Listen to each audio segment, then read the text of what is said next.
What's going on YouTube? Welcome back to the channel. So, if you don't have a bevel sander, one of these guys, or you'd like to be able to, sand the inside of your bowling ball holes, you can't justify the purchase of one. I get it. Because I was there too. But as I started getting all the other machines, people started finding out, and then, hey, can you do this? Can you do this for me? Can you do that for me? So it made it worth it, because I was making a little bit of extra side money to buy some extra toys, so why not? But anyways, before that, when it was just like I was just working on my own balls and wanted to save some money, you can get a bag of these from Buddy's Pro Shop. Anything bowling I would get from Buddy's Pro Shop, especially if you live in... I live in Boston, and I get stuff like almost as fast as Amazon. I think they're in Connecticut, but I still get stuff lightning fast. You just have to spend over $30 and you get free shipping. But anyways, I buy a whole bag of these. I mean, there's a ton of them in there. This will last you a long, long time. And it's, I actually had to dump them all out to find it, but yeah. You can actually see P100. It's 3M sandpaper. It's 100 grit. So if you're wondering what grit these were, they're 100 grit. So what I used to do is I would take... None. Not that's true. And I actually still have some made that I used to use.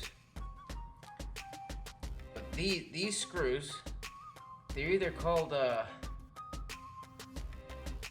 forget if they're called ledger locks or head locks.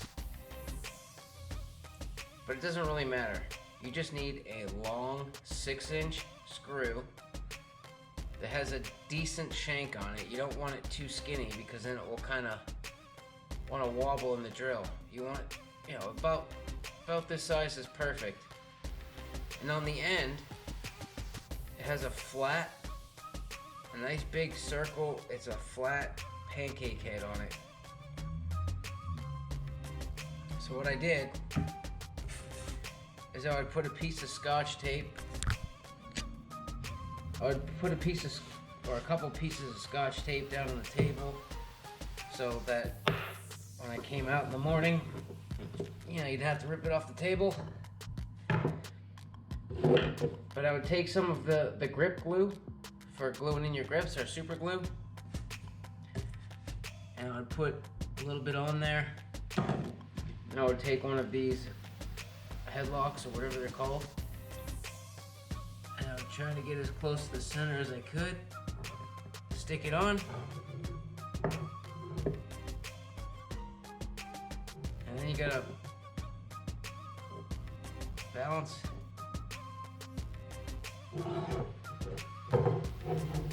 something on it. Yeah, there we go.